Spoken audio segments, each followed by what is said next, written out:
ഞാൻ റാണാന്ന് പറയും. എൻ്റെ വീട് ഇവിടെ അല്ല. നമുക്കൊന്ന് ഇന്ന് സംസാരിക്കാം.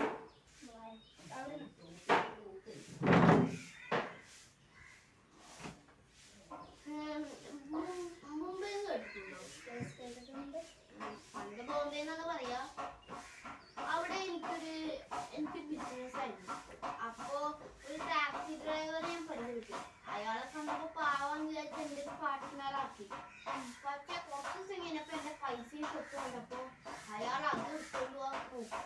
അയാളെ ഞാൻ അടിച്ച് മരിച്ചെന്ന് വിചാരിച്ച. പക്ഷെ അയാള് ഈ ഭാഗത്ത് വന്നെന്നാണ് ഞാൻ അറിഞ്ഞത്. തന്നെ ഞാൻ ഇന്നലെ മാർക്കറ്റിലുണ്ട്. ഏകദേശം അയാൾ മീശ ഉണ്ട്. ഏകദേശം അയാളെ നോക്കുമ്പോൾ നീ അല്ലടാ അത് അല്ല മീശയും മായിച്ച് നടക്കണ്ട. നീ എന്റെ സ്വത്ത് താടാ, എന്റെ പണവും സ്വത്തും താടാ. എനിക്ക് താടാ. നാളെ വരും. എന്റെ സ്വത്തും പണവും എനിക്ക് കിട്ടിയിട്ടുണ്ടല്ലോ. ഒന്ന് കുടിച്ചുകൂടി ഞാൻ തന്നെ.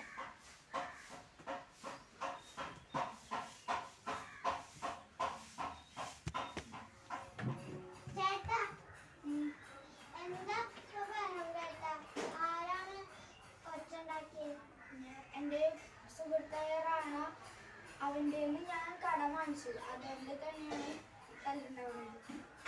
പൈസ കൊടുത്തേ അല്ലേ?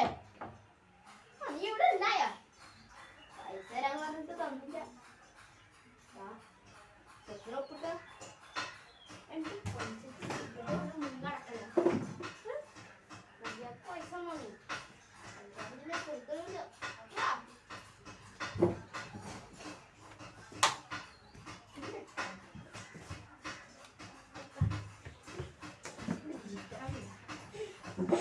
നിനക്കറിയാലോ, എനിക്കങ്ങ് മുമ്പിലൊരു പടന്നത് ഓരോടെ വന്നോ. നിന്റെ അനിയത്തിനെ വീട്ടിൽ കൊണ്ട് വീടോട് പൊടിക്കും.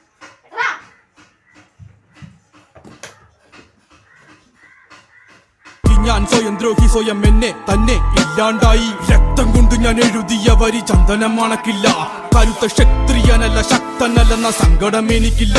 മുഴുത്ത ചക്ക വീണപ്പ ചത്ത മൊയല് കൊമ്പുകൾ എനിക്കില്ല.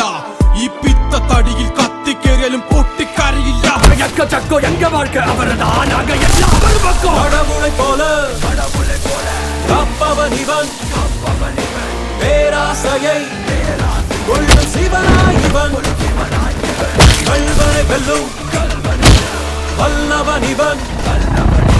பேரன்புக்கு என்றும் நல்லவன் இவன்.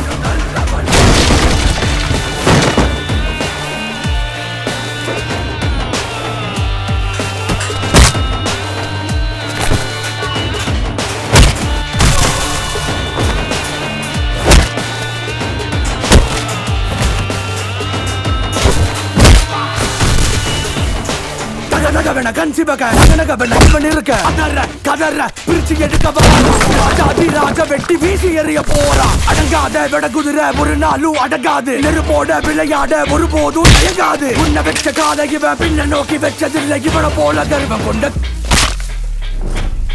காவல் தெய்வம் யாரும் இல்லை.